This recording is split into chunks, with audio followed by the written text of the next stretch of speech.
इस वीडियो को ना दोस्तों ज़रूर शेयर कर देना, क्योंकि ये जो इन्फॉर्मेशन है ना आप तक तो आ जाएगी, जो कि सबसे ज़्यादा ज़रूरी है सनातन धर्म में, पर औरों तक नहीं पहुँचेगी, क्योंकि आपने मुझे सब्सक्राइब किया, आपके दोस्त ने नहीं, इसलिए शेयर ज़रूर करिएगा। इसमें ना जो मैं बताने जा रहा हूँ ना, आज तक बहुत कम लोगों को पता है। अब ध्यान से सुनिएगा, मैं कुछ पुराणों के नाम बता रहा हूँ, आप जाके उनकी पीडीएफ या फिर खरीद भी सकते हैं पढ़ने के लिए, अगर आपको मुझ पर किसी भी तरीके का डाउट हो। पहला पद्म पुराण, फिर दूसरा विष्णु पुराण, तीसरा ब्रह्म पुराण, चौथा ब्रह्म वैवर्त पुराण, पांचवा भविष्य पुराण, छठा अग्नि पुराण और सातवां ना हरिवंश पुराण। ये जो 7 पुराण है ना, इनमें आप ध्यान से अगर पढ़ेंगे ना तो आपको समझ में आएगा कि श्री कृष्ण ने जन्म लिया था तो ज्योतिष के आधार पर क्या कॉम्बिनेशन थे। कॉम्बिनेशन ये था कि वर्षा ऋतु में भादो मास में अर्धरात्रि में जब 7 मुहूर्त निकल जाएंगे तो 8वें मुहूर्त में रोहिणी नक्षत्र में तिथि अष्टमी होगी, उसमें श्री कृष्ण जी पैदा होंगे, मतलब जन्म लेंगे।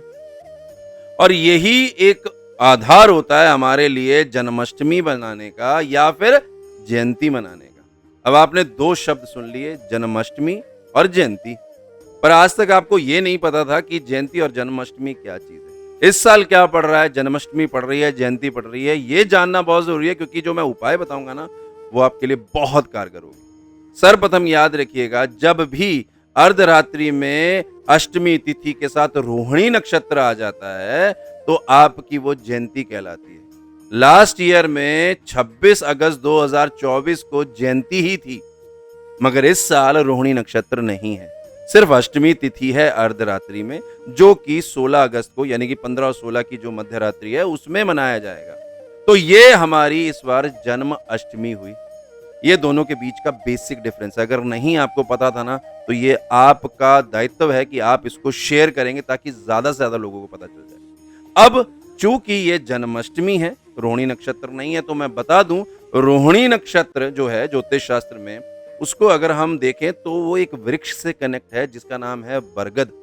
तो बरगद के पत्ते ना आपको इस बार 15 अगस्त से पहले ही अपने घर में ले आने हैं। अगर 15 अगस्त को मिल जाए तो ज्यादा बढ़िया है, अगर उससे पहले लेने जा रहे हैं तो आप ले जाइएगा उसको, क्योंकि उसका ना बहुत विशेष यूज होने वाला है 15 और 16 की मध्य रात्रि में, जब आप जन्माष्टमी मनाएंगे। आपको बरगद के पत्ते को साफ सुथरा करके उस पे आपको जो शहद होता है वो लगा के उसको अच्छे साफ करना है और उसका आसन बनाना है, और उसके ऊपर अपने लड्डू गोपाल या कृष्ण भगवान जी जैसे भी आपके स्वरूप में आपके घर में हैं उनको उसके ऊपर उस पत्ते के ऊपर विराजमान करना है।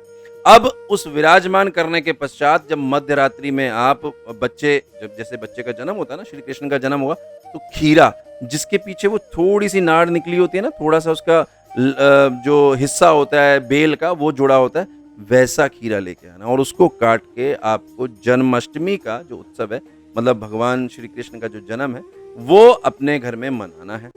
दूसरा आपको क्या करना है, आपको केसर मिश्रित कच्चा दूध उससे स्नान करवाना है प्रभु जी को। गंगा जल में अलग अलग तरीके से कोई सुगंधित पदार्थ डाल के दक्षिणावर्ती शंख से प्रभु का स्नान करवा सकते हैं। प्रभु जी को पंचामृत बना के, पंचामृत घर में बनता है ना, उससे भी आप स्नान करा सकते हैं, वो भी बहुत शुभ है।